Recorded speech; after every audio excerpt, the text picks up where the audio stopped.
Honorable Chaturanga Besinga, you have 12 minutes.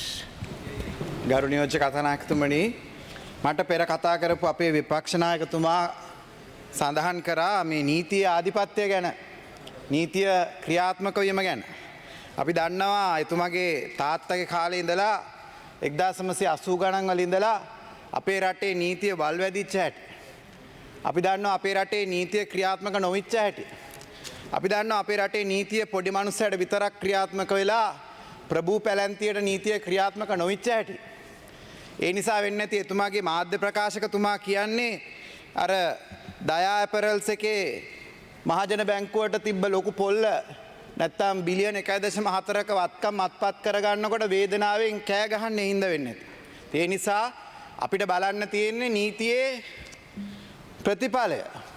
මේ ආණ්ඩුව ආවට පස්සේ ගත නීති ක්‍රියාවලිය හරහා කොහොමද ඒක කාර්යක්ෂමව ක්‍රියාත්මක වෙන්නේ මොනවද දෙන තීන්දුව తీරන කොහොමද සාධාරණත්වයේ රටේ ඉෂ්ට වෙන්නේ කියලා.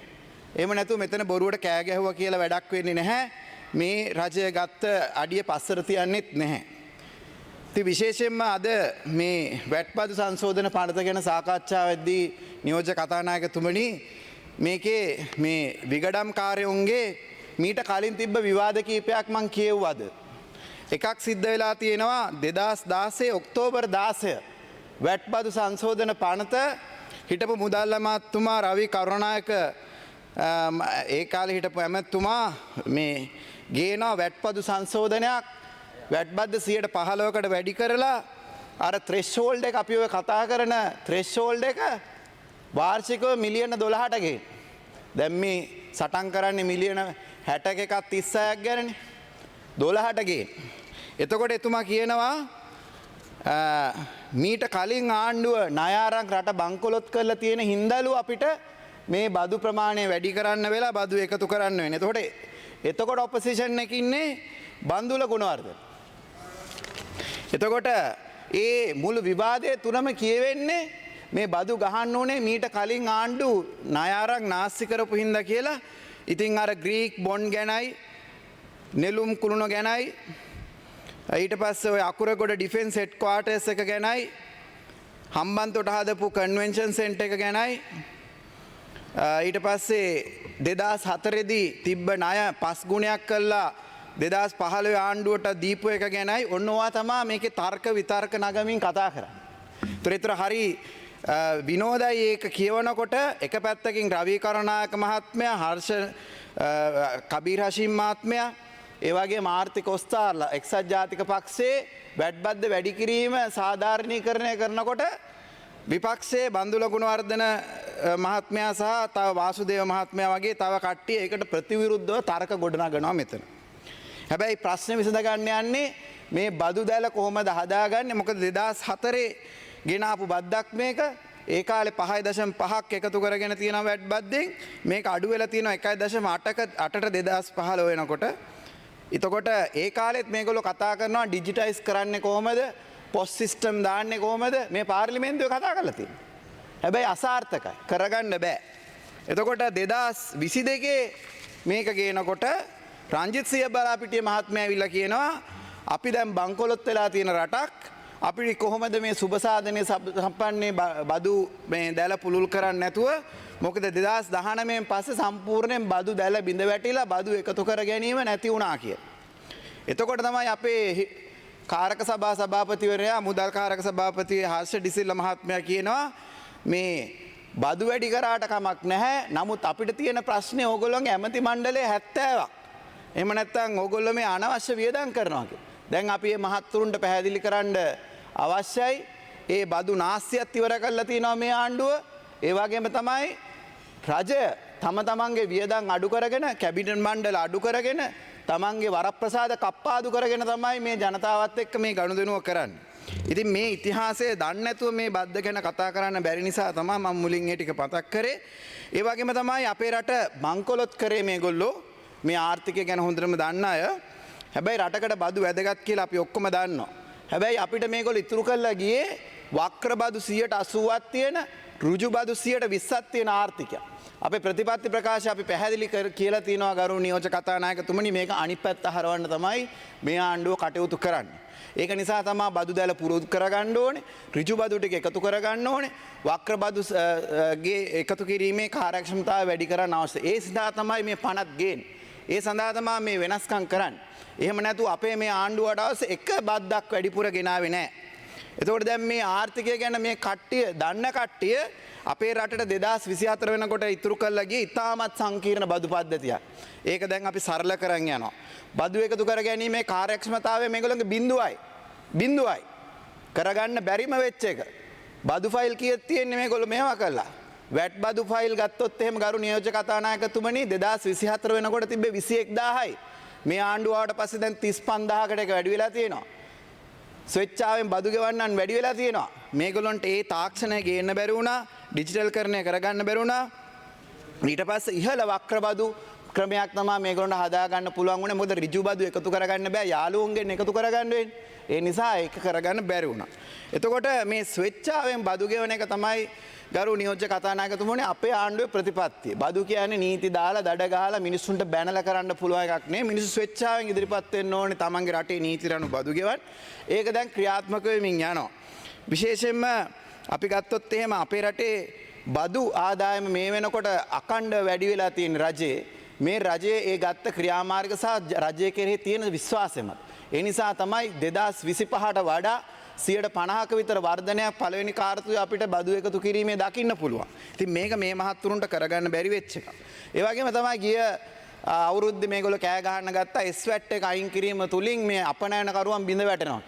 අද වෙනකොට ඒ SWAT එක අයින් කරලා ඒකේ තිබ්බ අක්‍රමිකතා ඔක්කොම අයින් කරලා මේ වෙනකොට SWAT ක්‍රියාවලිය ඉතාමත් කාර්යක්ෂමව ඉන්ලන්ඩ් රෙවෙනියු එකෙන් කරගෙන යනවා. ඒකේ තව පොඩි දේවල් හදාගන්න නැති. නමුත් සමස්තයක් විදිහට අපනයනකරුවොත් සතුටුයි මේ වැඩේ සිද්ධ වෙච්ච ආකාරය පිළිබඳ. එතකොට මේ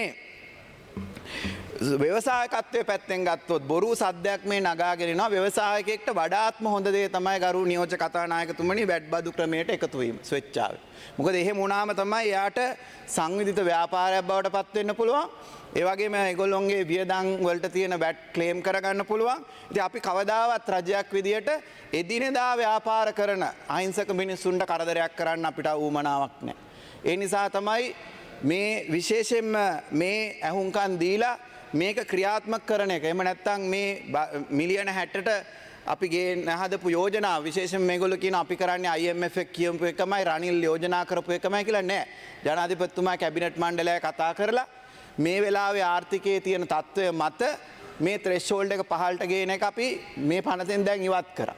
ඒකට හේතුව තමයි මේ ආර්ථිකයේ තියෙන තත්ත්වය. නමුත් අවසානයේ ගත්තාම වැට් බදු ක්‍රමයක් කියන්නේ මේ ත්‍රෙෂෝල්ඩ් එක බිඳුව වෙන්න ඕනේ. වැට් බදු ක්‍රමය හරියට ක්‍රියාත්මක වෙන්නේ. එහෙම තමයි සංවිධිත රටක ඉස්සරහට යන්නේ. ඉතින් අපි දැන් විශේෂයෙන්ම ස්වෙච්ඡාවෙන් මේකට ජනතාව දායක කරගන්න, සැබෑ ව්‍යවසායකයෝ දායක කරගන්න, අනාගතයක් සහිත ව්‍යවසායකයෝ දායක කරගන්න, අපනයනකරුවන් දායක කරගන්න මේ වෙනකොට ක්‍රියාත්මක වෙනවා. මොකද මේකේ රෙජිස්ටර් වීම තුල නිෂ්පාදන පිරිවැය අඩු වෙනවා ගරු නියෝජ්‍ය කතානායකතුමනි. මොකද අපිට හම්බෙන හැම යෙදවුම් අමුද්‍රව්‍යයකම තියෙන වැට් එක අපිට ආපහු ක්ලේම් කරගන්න පුළුවන්. අපනයනකරුවෙක් නම් රිෆන්ඩ් එකක් ඉල්ල ගන්න පුළුවන්. කඩයක් කරන එක්කෙනෙක් නම් අපි හිතනවා නම් අපේ කඩේ බඩු 118ක් අනික් කඩේට වඩා අඩුයි. ඒ නිසා අපිට හොඳ වෙළඳාමක් තියෙනවා කියලා ඒකෙන් වෙන්නේ නැහැ වෙළඳපොළ න්‍යායයන්. තමන්ගේ කඩේ බඩු අඩුයි නම් තමන්ගේ කඩෙන් වැඩිපුර මිනිස්සු බඩු ගනි.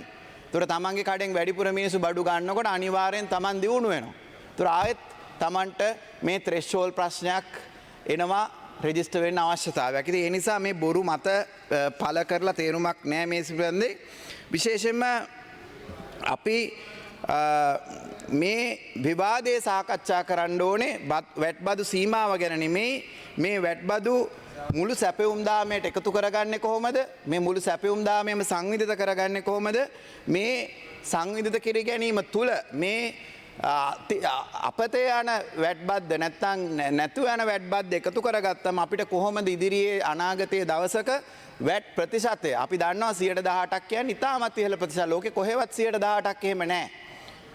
මේ සංවර්ධන රටවල් වල විශේෂයෙන්ම මේක දියුණු තත්ත්වයක් යටතේ මේක පහළට ගේන්න පුළුවන් වෙන්න ඕනේ. ඒ වගේම විවිධ කැටගරීස් එන්න ඕනේ. මොකද මීට කලිනුත් අපේ රටේ තිබ්බ අත්‍යවශ්‍ය භාණ්ඩ වලට වැට් තිබ්බේ නැහැ.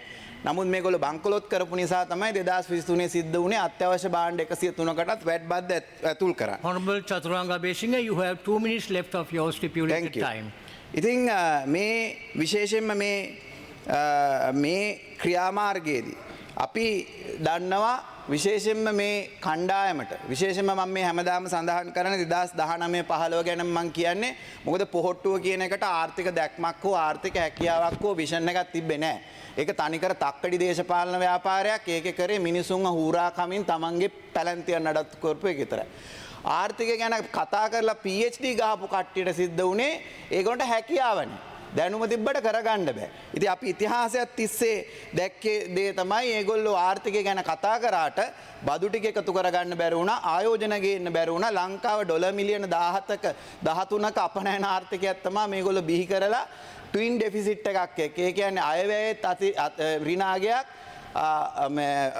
ආදායම් විදේශ ආදායම් වියදමෙන් ත්‍රිනාගයක් සහිතවම තමයි ලංකාව අපිට බාර දුන්නේ. ඉතින් මේ වැට් එක අපි ඉස්සරහට අරගෙන යනකොට මේකේ අපි මතක් කරගන්න ඕනේ 2015 වැට් බදු ගෙවන්නන් ඉඳලා තියෙන 15000යි. 2024 21000යි දැන් 25 වෙදි 33000. කියන ආර්ථිකයක් දියුණු වෙනවා. මිනිස්සුත් කැමැත්තෙන් මේවට රෙජිස්ටර් වෙනවා. ඉතින් අපි ඒ ස්වෙච්ඡාවෙන් යන මාර්ගයේ ඉස්සරහට යන්න ශක්තිමත් වෙනවා. ඉතින් මේ ක්‍රියාවලිය ගත්තාම මෙන්න මේක තමයි මට අවසානයේ කියන්න ඕන ගරුණ කතානායකතුමනි. මේ බය වෙලා තියෙන්නේ මොකටද? මේ බය වෙලා තියෙන්නේ මෙන්න මේකට. ඒ කියන්නේ අපේ රටේ රාජ්‍ය ආදායම දලදේශීය නිෂ්පාදකයන් 8.5කට වට්ටගත්ත මෙන්න මේ ඉස්සරහා ඉන්න කට්ටිය. මේගොල්ලන්ට ආර්ථිකය කරන්න තේරෙන්නේ නැති නිසා ආර්ථිකය විනාශ කළා රටේ ආදායම. මේ ආදායම 1995 දී ගරුණ නියෝජ්‍ය කතානායකතුමා 22%. ඒ නිසා තමයි 2022 විවාදයේදී බන්දුල ගුණවර්ධන මහත්තයා අනිත් පැත්ත ඉඳලා කියනවා කවුරු හරි ස්ටඩි කරලා කියන්න කියලා මේ කොහොමද 8.5ට කාලයක් තිස්සේ ආවේ කියලා. එතකොට 2024 13යි 2025 අපේ ආණ්ඩුවට 16.7යි රාජ්‍ය ආදායම. මේ විදිහට අපි ගියොත් මේක 17කට 18කට ගේනවා. Robert Chaturanga Beshinge, your time is up. I need 30 seconds. 17ට 18ට ගේනවා. ඒ 17 18 ගෙනාම ඒ වගේම තමයි අපි ණය ගන්නෙ නෑ දැන්. වෙනදා තවත්. එතකොට අපේ ණය පොලි ගෙවන්න තියෙනවා මේගොල්ලෝ 144ක් රාජ්‍ය ආදායමෙන් ණය පොලි ගෙනාවා. අපි මේක 35ට බස්සනවා. 35ට බස්සනවා කියන්නේ ගරු නියෝජ්‍ය කතානායකතුමනි දැන්ට අපි වියදම් කරන ජනතාව සහ සංවර්ධනයට කරන 113 අපිට 117කට විතර ගේන්න පුළුවන් වෙනවා. එහෙම වුණාම ඉතින් සදාකාලික විපක්ෂය තමයි. ඒ නිසා තමයි දැන් බය වෙලා තියෙන්නේ. ඒ නිසා දවසින් දවස විවිධාකාර බිල්ලොමවනවා. ඊට පස්සේ කකුලෙන් අදිනවා. ඊළඟට මුදල් අමාත්‍යාංශය හැල්ලුවට ලක් කරනවා. ඊට පස්සේ උපදෙස් දෙනවා කියලා බොරු බේගල් සමාජගත කරලා ජනතාවගේ අනවශ්‍ය ප්‍රශ්න ඇති කරනවා. ඉතින් ඒ නිසා මේ අතීතයත් අමතක වෙන හින්දා තමයි ගරු නියෝජ්‍ය කතානායකතුමනි මං ඉල්ලන්නේ 2016 අයවැය වැට් පනත විවාදයත් 2022 වැට් පනත විවාදයක් ජනතාවට බලන්න කියලා තේරෙයි මේ තක්කඩි කොහොමද දෙපැත්තට බෙදිලා මේ රට විනාශ කරේ. ඒ නිසා මම හිතනවා මේ රට සංවිධිත කරලා ශක්තිමත් ආර්ථිකයක් ගොඩනගන පාර ආපහු ඔයගොල්ලන්ට හරවන්න වෙන්නෙත් නැහැ. ආපහු බලයට එන්නෙත් නැහැ කියලා. බොහොම